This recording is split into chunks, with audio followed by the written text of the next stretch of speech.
Hudson County View live at Uncut, and I'm your host, the guy that lifts barbell plates, eats T-bone steaks, and still has a demeanor that's sweeter than a chocolate cake, John Arhitis, and of course the latest and greatest at Hudson County News. So today we got a special episode, doubleheader if you will. We got two guests that I'm going to be sitting down with. First, I'm going to be speaking with Hoboken 2nd Ward Councilwoman Tiffanie Fisher, who just formally announced her run for mayor yesterday. And I'm also going to be sitting down with Jersey City Council at-large candidate Reverend Tami Weaver-Henry. So that is going to be a lot of fun, and I think this is going to become more regular as these June and November elections start heating up. Of course, beyond that, we had a lot of other things happening this week.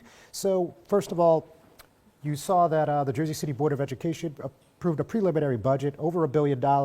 And while it was initially touted as a 2% tax increase, it's actually pretty close to 20. And we heard from former Board of Ed President Musab Ali. Of course, he's running for mayor. And, we had some choice words. So very quickly, he said, "Last week I had the opportunity to review the Jersey City Board of Education budget. While much attention has been given to the $4 million reduction in state aid, few have highlighted that the JCBOA has also lost an additional $98 million in equalization aid."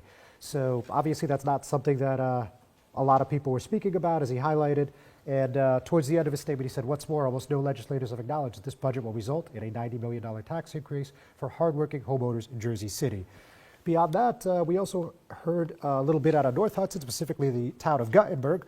Mayor Wade Zitt and 3 council at-large members are going to be running unopposed. So Wade Zitt will be getting his 3rd term in this June 10th Democratic primary, and he's running alongside Rich De La Fuente, John Haberman, and Monica Fedora. And on top of that, this is the team that's supporting Jersey City Mayor Stephen Fulop for governor, as well as Hudson County Sheriff Frank Scileri for re-election. So an interesting electoral note there. And the last thing that I'll highlight today is Rob Menendez went after the GOP for their quote-unquote reckless attack on our judiciary. Of course, there's been a lot of talk about what's going to happen with the federal courts in the midst of these adverse decisions for the Trump administration. So that's one that's worth watching. I think he posted some clips on his social media. But with that, folks, we're going to jump right into these interviews right after this word from our sponsors. When I come back, I'll be sitting down with Hoboken 2nd Ward Councilwoman Tiffanie Fisher.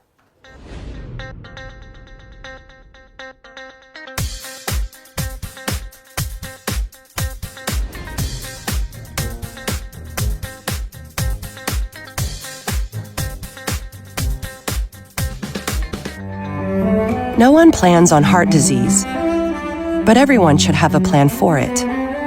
We help patients of all lifestyles and medical histories plan for healthy hearts.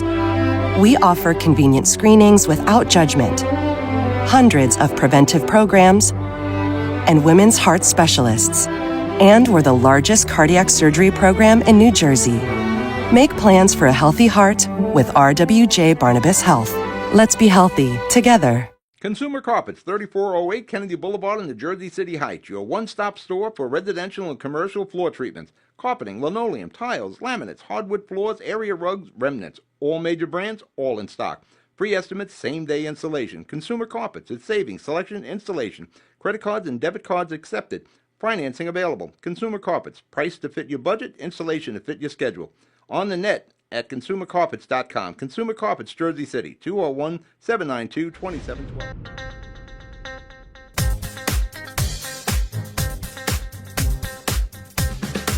Hudson County View live at Uncut. As I mentioned a few moments ago, I'm John Arhitis, and I'm sitting today with Hoboken 2nd Ward Councilwoman Tiffanie Fisher, who just announced for mayor yesterday. Tiffanie, thank you for coming in. Hi, thanks for having me. Well, you're welcome. So, so obviously this is something that a lot of people were anticipating. Of course, you haven't been shy in saying that you're running, and we got a 5-person field for what is essentially an open seat. So tell me your thoughts on this. Listen, first and foremost, the fact that voters have a choice on Election Day is great. Last time, as you know, our current mayor ran unopposed. I think people are pretty frustrated. And when you have that many people in the race, it's going to be, hopefully, it is going to be an election about policy. We're going to get to hear from every candidate in terms of what their vision is for the city, what their views are on certain things. Personally, I think I have a strong message. It has resonated with a lot of people. I get a tremendous amount of feedback. And I'm just excited to get out there and talk to voters about what's important to them and share, my views for the city. All right, so obviously you know that it's a crowded field, as we just briefly touched on, and several of your colleagues are also in this race. So what makes you think that you're a cut above the rest here? Sure. I think what differentiates me are three different things. First and foremost is my track record. I am the hardest working council member on the city council. I have a handprint on every major positive progress in the city of Hoboken. Second is my work experience. I had a 20-plus year career as a manager, a leader in finance, real estate. All of those skills are directly relevant to managing a complex city like Hoboken and what the biggest issues that the city faces. And thirdly, quite frankly, is I'm not a transactional politician. And none of the people running against me can say that. They're all funded by special interests and developers. I have never, ever received any type of contribution from developers, special interests, won't do it again this time. Doesn't mean that I don't want to work with developers and people that want to do business with the city, but I certainly don't want to take money from them so it influences any kind of decision. So I think those three will set me apart from, the rest of the field. Okay. Now, on that point, obviously, we spoke about 2 weeks ago about this opinion with NJELEC, New Jersey Election Law Enforcement Commission, and basically that was to see how the council accounts and the mayoral accounts could be combined or not, and when the donations could come in or not, in a few words. So any update on that, and why did you think that was important to get an opinion on for this race? Yeah, so the answer is I don't have an update. I should actually get an update today. I believe that the opinion will come out and reinforce what the spirit of the state law is, which is to cap individual donations at $5,500 per person. The reason that we asked for it is, quite frankly, we have one council member that has raised a lot of money, which God bless him for being able to do that. Councilman Russo, he's raised $300,000. Almost all of it came from developers' large maximum dollar amounts, and he raised it underneath his city council campaign, but he's using it for the mayoral campaign. State law does not allow that.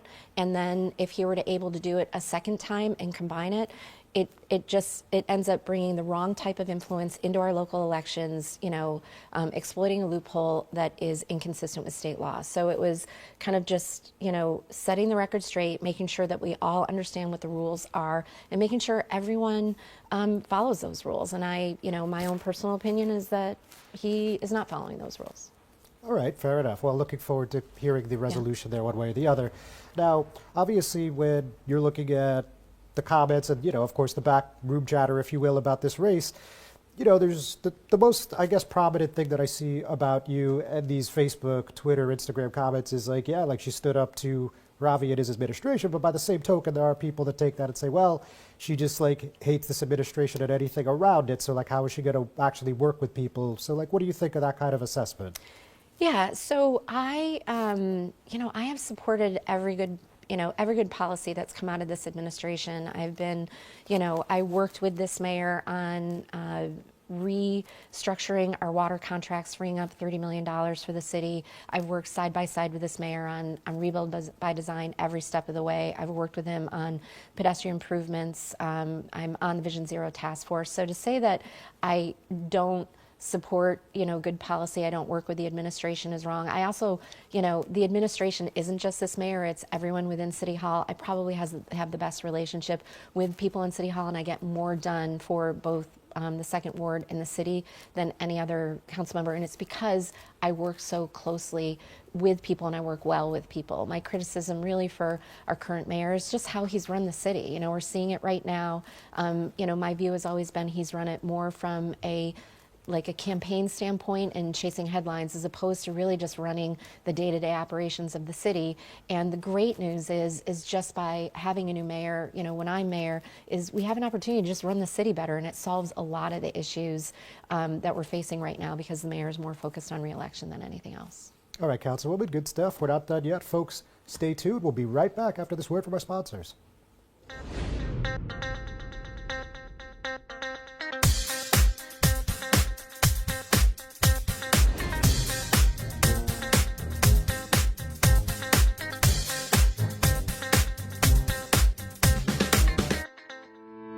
Panepinto Properties, Jersey City, shaping the workplace with state-of-the-art office spaces and addresses your company desires. Building residences that define your home environment, adjacent to all modes of transportation with on-site parking available. The right address, the right lease. Call 201-521-9000 or visit online at panapintodevelopment.com.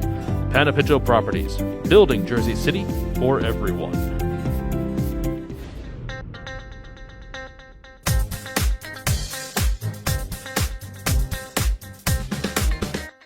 That's Uncut View live on Uncut. John Arhitis, and I'm still here with Hoboken 2nd Ward Councilwoman Tiffanie Fisher, who is running for mayor.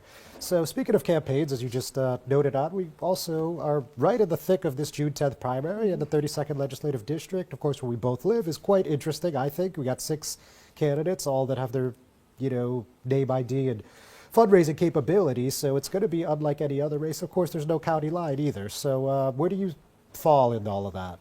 Well, first of all, I'm thrilled at the fact that we actually have a contested race. We have not had a contested race, in most of the legislative districts across the state because of the line for a number of years. So the fact that that is no longer there, people feel like they have the ability to run, is amazing. And again, voters will have a choice on Election Day. Listen, it's a complicated political race. And, like Hudson County only knows how to do. Sure. And what I would say is I'm excited about a couple of the candidates, less excited about some of the other candidates. And, we'll see how it goes. I did sign the petitions for Jenny Poo and Crystal Fonseca to get on the ballot, and was, happy to do that. I've met Katie Brennan. I clearly know our mayor. I don't know Jessica and Yusuf very well, but, excited to see kind of directionally where this goes. Okay, fair enough. Now, so no endorsement for Mayor Bala today, huh? No endorsement for Mayor Bala today. Fair enough. Now, and probably not ever for any of the candidates, but we'll see. We got a little runway. Moving on, so the Garage B thing was a big topic, and it still is, right? I mean, they just had this RFP go out yesterday, and, you were pretty vocal. I mean, you did that letter to the editor, and your thoughts were, I thought, fairly clear during the meeting. It's still past 5-3, though, and, the beat goes on, despite what the planning board recommended. So any, I guess we'll call it closing thoughts on that? Yeah, I mean, listen, development in Hoboken is the biggest challenge and opportunity that we have. But when we spend a little time really thinking about what the needs of the city are, we have an opportunity to do it right. With that in particular, we have an opportunity to create a plan for that area. There's a number of sites that the city owns that has to be improved, and it would have been a better process had we worked on the entire area.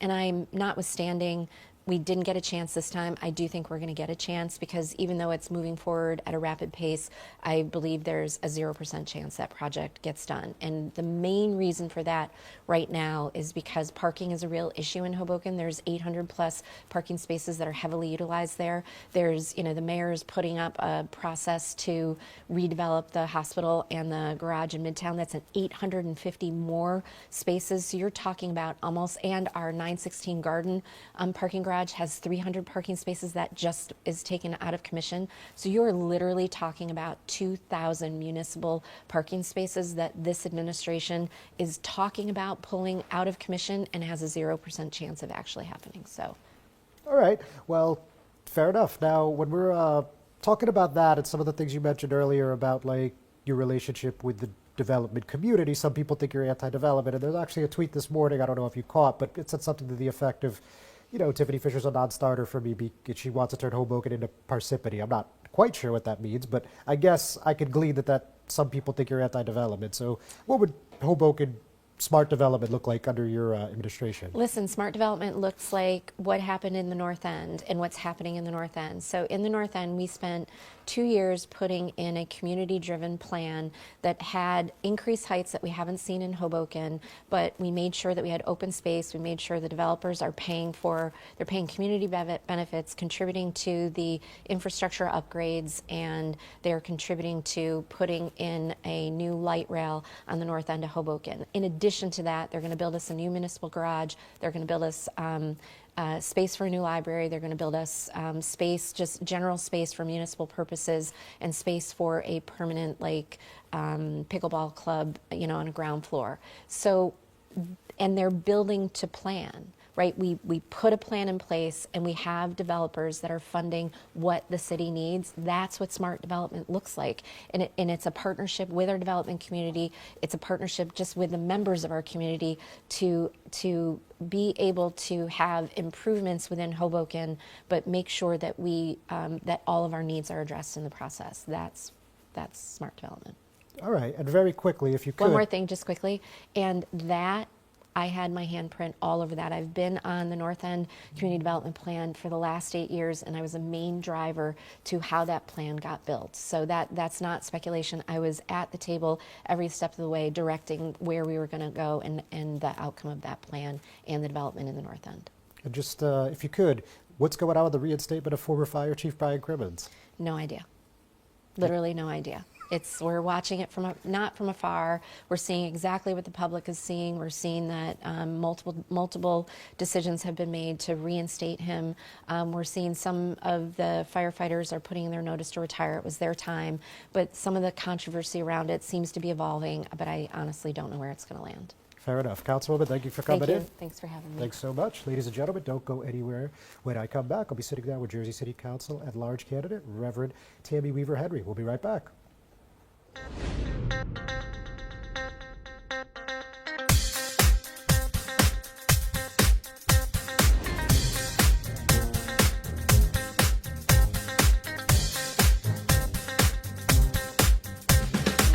Burns Brothers Memorials, Monuments, and Markers, 787 Tunley Avenue, Jersey City.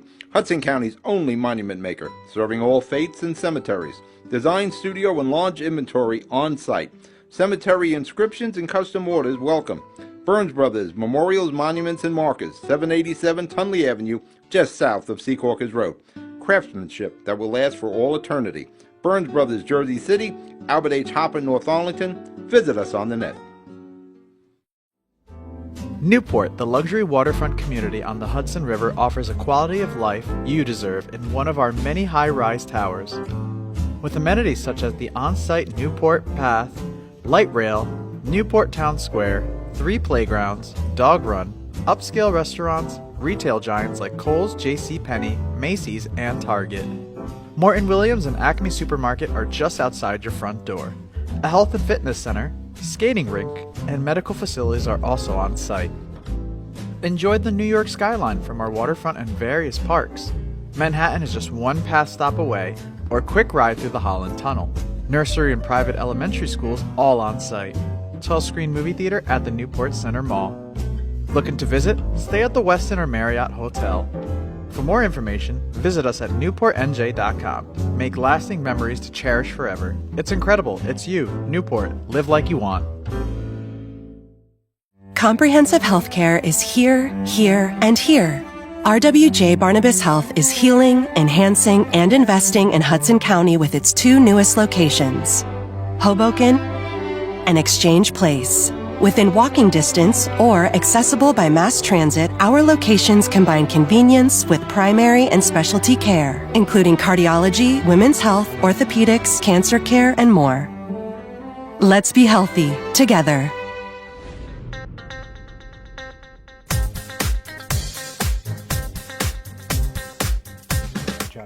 And now I am joined with Jersey City Council at-large candidate, Reverend Tami Weaver-Henry. Reverend, thanks for coming in. Thank you for having me. So, it looks like you've had a pretty interesting career here in Jersey City, right? Both as the chair of this fairly new Women's Advisory Board, been a couple years, and then also you're the chair plate of the Jersey City Police Department's West District. And, of course, you've been involved with the community in other ways. I'll let you speak for yourself on that. But between all those things, what led you to decide, hey, I want to be a citywide representative on this council? Oh, wow, that's a loaded question, and there's a plethora of reasons, but I'll start with the most important and most pressing. As the chair of the Jersey City Women's Advisory Board, last year we prepared a resolution. We worked on it for 2 long years. Nights and weekends we dedicated to bring forth CEDAW. It's the Convention to Eliminate Discrimination Against Women. And we worked on it, and once the legal department finally gave us the green light to go forward and we had to bring it before certain city officials, it was made known very quickly that we could write resolution, but there was no power behind it. And so what we did as women, because it was trying to be hijacked, we partnered with the sitting 4 women municipal council members. And once we got them on board, now it's a legal document. And we realized we weren't going to stop there. We were going to go forth with the ordinance. But I realized I needed to be sitting in that particular seat to really affect change for the women of Jersey City. Because if you look at domestic violence alone, over the last couple of years for women, being the chaplain of the police department, we're in a different hat now. I am front row center when things take place. And so I know that we need to put certain protections in place for these women. And if I need to be sitting in that particular seat to get the job done, I fully intend to do that. All right, fair enough. Now, on the more political side, of course, it's an election, right? And you're going to have 15 or possibly more if there's independents running. Right now, we have 11 declared candidates at large. There's 3 seats. Obviously, you think you match up well, or you wouldn't have announced. But, when you're doing the math, what do you think about all that kind of stuff? Well, the math is the math. What I can say is I think that I am uniquely qualified for this position. And so I am laser focused on what I'm bringing to the table. As a council member at large, I know that I have literally worn several hats in Jersey City that would be so useful in Jersey City alone. And so I was on the Jersey City Employment and Training Board, but I was also once a recipient of the Jersey City Employment Training Program. I was on the environmental board. I was a commissioner for Jersey City. I resigned there to go to the chair for the Jersey City Women's Advisory Board, chaplain for the Jersey City Police Department, pastor in Jersey City. I am also a small business owner. Wait, I think the IRS said I'm no longer small, but I'm a business owner, 17 years in May. Okay, congrats. Home healthcare, thank you. My own, very own, started 17 years ago. And so I literally can sit down and have the compassion to listen to the residents of Jersey City and understand the complexities that they're currently facing in Jersey City. And so, although there are a number of candidates, that have thrown their hats in the ring, kudos to them, but I am laser focused on what I can do for the city. All right, sounds like you're feeling pretty confident and with decent reasons. So with that, I guess when you're looking at some of the legislative actions of this administration, what do you think has been particularly good, and what do you think could use some improvement, or maybe just needs to come to the forefront, or maybe hasn't happened yet? Well, there's a lot. Again, loaded question. I think the very first thing that the community, because I like to listen to the voices of the community, affordable housing. Sure. Yeah, that's probably on the forefront for everyone. Born and raised in Jersey City all my life, and I have family members that are no longer in Jersey City because they can't afford to live here anymore. As a chair of the Women's Advisory Board, we listen to women. Our mission is to provide every single woman in Jersey City a seat at the table. I'm sitting across the table from women that said that they're one phone call away from being homeless, one half a month's rent from being homeless. So these things are near and dear to my heart, and so I want to start there. Obviously, public safety, right? And so, again, uniquely experienced, and I believe uniquely qualified. As a police chaplain in Jersey City, I've had the opportunity to be a part of a lot of the training that the police officers have gone through. De-escalation training, I'm certified. There is disaster training, I'm certified. There's so many, active shooter, I'm certified. Like all these things I actually bring to the table. And so I just believe that community policing should be something that's at the forefront. Whenever we have any decision that is made for the police department, the community should be at the table. And so I believe myself, and others would be able to make that happen in Jersey City. All right, that's a pretty clear vision, I think. But don't go anywhere, folks. We're just going to take a quick break. Rev, don't go anywhere either. We'll be right back. Yep.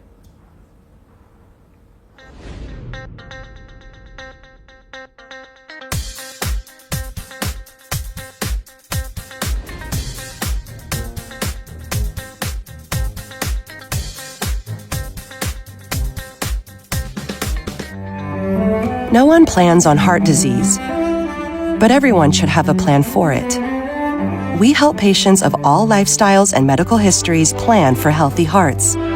We offer convenient screenings without judgment, hundreds of preventive programs, and women's heart specialists. And we're the largest cardiac surgery program in New Jersey. Make plans for a healthy heart with RWJ Barnabas Health. Let's be healthy together.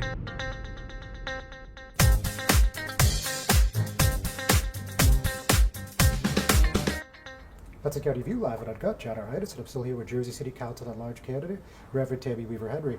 So you were just talking a lot about public safety and the police, community policing, and I think you, again, put a pretty succinct vision there.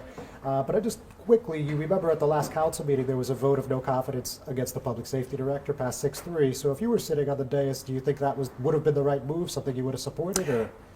Honestly, I don't think I'm qualified to answer that question. I honestly don't even understand yet what that means. Vote of no confidence. What's the next step on that? And so I never want to answer a question that is not just and answer correctly. So I'm going to just say that at this point in time, the fact that the community wants to be at the table, they want transparency across the board with police department, with the community, I'm all for that. So the vote of no confidence, I can't speak to that. All right, simple enough. Now, on your point about more community-oriented policing, the Arrive Together grant from the State Attorney General's office came a few months ago, I guess, and it's still in the implementation phases. So if you were part of the council, like, how would you make this a smooth transition, number one, and number two, like, what would you like to see come out of this program? Well, thank you for that question. I was actually at a few of the meetings for the Arrive Together program, again, because I'm the chaplain for the police department. Yeah. And what I would love to see is that they are able to give Jersey City more days. Right now, it's not a full slate. And it's not an all-day schedule. People don't schedule mental health breaks, sure, right? So obviously, we would like to see, the Attorney General's office really dedicate more time and more resources into that program for Jersey City, number one. And number two, I just feel that, again, I was at the table. A few of the residents of Jersey City was at the table, but I believe it would benefit from having meetings like that televised, so that everyone in Jersey City would be able to be at the table. That'd be great. Yeah. It'd be awesome, in my opinion, just to see every, whether it's a press conference or public session, like you mentioned, council meeting. It would be great if that was all streamed live. Yeah. But with that said, let's talk a little bit also about like violent crime on the South Side. Of course, this is a topic that's been talked about for decades, right? But you've seen so much of this firsthand. Homicides in recent years are down, which is great. But, there's still shootings and stabbings and things like that happen on a pretty regular week-to-week basis, I think you can attest to. So what do you think about how we could reduce those numbers further still? This is very near and dear to me. 2021, I lost my stepdaughter to street violence, gun violence. I was unaware. Very sorry. Yeah, it's okay. It's very personal to me. And so what I feel, and it was on my watch as a chaplain for the police department. And so I'll never forget that day. We were going to have brunch with just my daughters and my husband. And there was a neighbor that said someone was just killed. I said to my daughters, we need to leave to go to brunch because they're going to call me in as a chaplain. And sure enough, Director Moody, she called me and she said, we need you on the scene. And I said, I never say no. And I'm not saying no, but today, please permit me to go and have this time with my family. And I did that. And I'm so happy I did. When I came back, I reported to the scene. And so probably the next evening, my daughter was walking past the vigil for this individual whose family I had just prayed with. I held their hands.